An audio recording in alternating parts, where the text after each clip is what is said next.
আমের এই আইসক্রিমটা বানিয়ে খাওয়ার পর আপনারাও আমার মতো দোকান থেকে আইসক্রিম কিনে খেতে আর ইচ্ছাই করবে না। আইসক্রিমটা বানিয়ে নেওয়ার জন্য না লেগেছে কোনো রকম ক্রিম, না লেগেছে কোনো রকম কনডেন্স মিল্ক।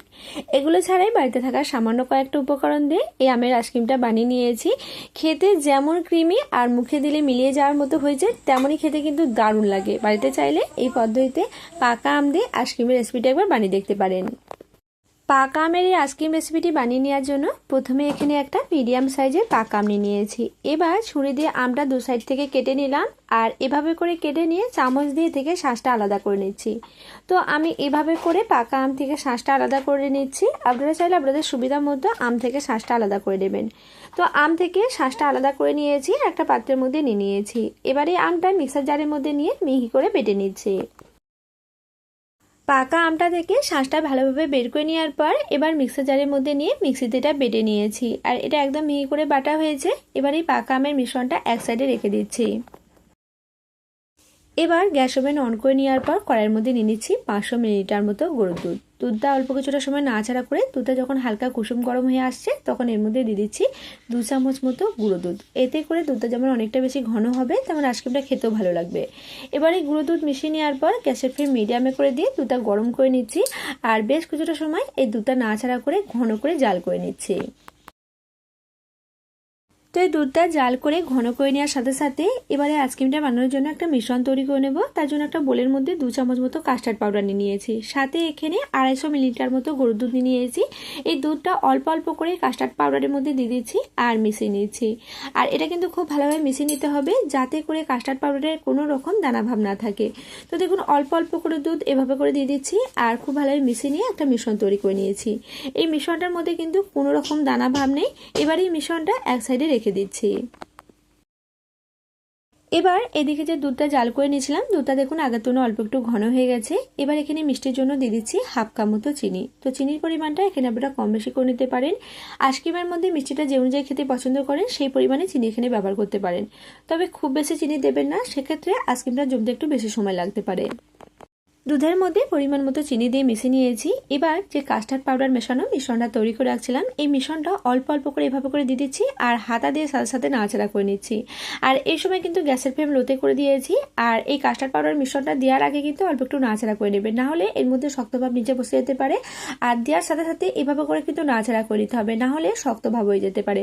তো এভাবে করে দেওয়ার পর নাড়াচাড়া করে নিয়েছি, আর এটা অল্প কিছুটা নাড়াচাড়া করার পর দেখুন বন্ধুরা, এটা কিন্তু আস্তে আস্তে অনেকটাই ঘন হতে শুরু করেছে।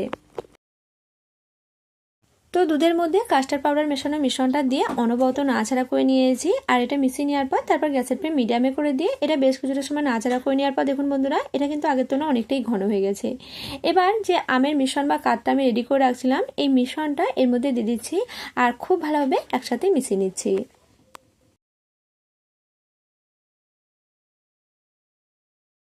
তো পাকা আমের এই কাঠটা দিয়ে খুব ভালোভাবে মিশিয়ে নিয়েছি, আর এটা মোটামুটি আরও 1 মিনিট মতো সময় নাড়াচাড়া করে নিয়েছি।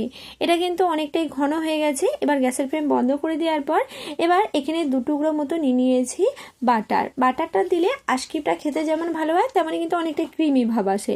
তো এখানে মোটামুটি 2 চামচ মতো বাটার হবে, দিয়ে দিলাম। এবার এই বাটারটা খুব ভালোভাবে এই মিশ্রণটার সাথে মিশিয়ে নিচ্ছি।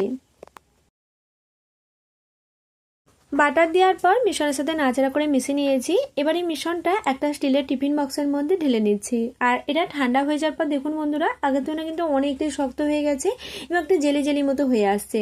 এবার এটা ঢাকনা দিয়ে ঢেকে রেখে মোটামুটি 6 ঘন্টা মতো সময়ের জন্য ডিপ ফ্রিজে রেখে দিচ্ছি।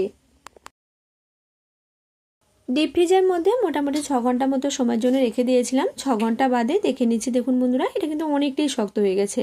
এবার চামচ দিয়ে এভাবে করে এগুলো টুকরো করে নিচ্ছি। দেখুন সবটাই কিন্তু এভাবে করে টুকরো করে নিয়েছি। এবার মিক্সার জারের মধ্যে টুকরো করা এগুলো নিয়ে নিচ্ছি, আর মিক্সিতে এটা বেটে নিচ্ছি। সব টুকরোগুলোই মিক্সার জারের মধ্যে নিয়ে মিক্সিতে মিক্স করে নিয়েছি, আর এটা দেখুন বন্ধুরা কতটা ক্রিমি হয়েছে। এবার একটা টিফিন বক্সের মধ্যে এই মিশ্রণটা ঢেলে নিচ্ছি, আর এই মিশ্রণটা দেখেই বুঝতে পারছেন কতটা ক্রিমি হয়েছে।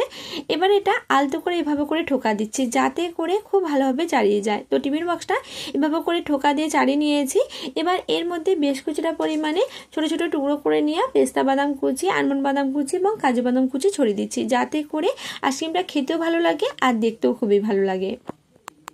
বেশ কিছুটা পরিমাণে বাদাম কুচি এর উপরে ছড়িয়ে দিয়েছি। এবার ঢাকনা দিয়ে ঢেকে মোটামুটি 8 ঘন্টা মতো সময়ের জন্য ডিপ ফ্রিজের মধ্যে রেখে দিয়েছিলাম। তারপর দেখুন বন্ধুরা, এটা কিন্তু খুব ভালোভাবে সেট হয়ে গেছে আর দেখতেও বেশ ভালো লাগছে। এবার এখান থেকে আইসক্রিমটা কেটে নিয়েছি। দেখুন কোনো রকম ক্রিম এবং কনডেন্স মিল্ক ছাড়াই এই আইসক্রিমটা বানিয়ে নিয়েছি। আইসক্রিমটা কিন্তু অনেকটাই ক্রিমি হয়েছে। তো এখান থেকে বেশ কিছুটা পরিমাণে তুলে নিলাম। দেখুন কতটা দেখতে ভালো লাগছে, তেমনই কিন্তু অনেকটাই ক্রিমি আর খেতে কিন্তু দারুণ লাগে। বাড়িতে পাকা আম দিয়ে আর সামান্য কয়েকটা উপকরণ দিয়ে আইসক্রিমটা একবার বানিয়ে দেখতে পারেন, খেতে কিন্তু দারুণ হয়। ছোট থেকে বড় সকলেরই খুবই পছন্দ হবে। তো এইভাবে একবার বাড়িতে আইসক্রিম বানিয়ে দেখুন। আর রেসিপিটি কেমন লাগলো অবশ্যই কমেন্ট করে জানাতে ভুলবেন না। আজকের মতো ভিডিওটা এখানেই শেষ করছি। আপনারা অনেক অনেক সুস্থ থাকবেন, ভালো থাকবেন।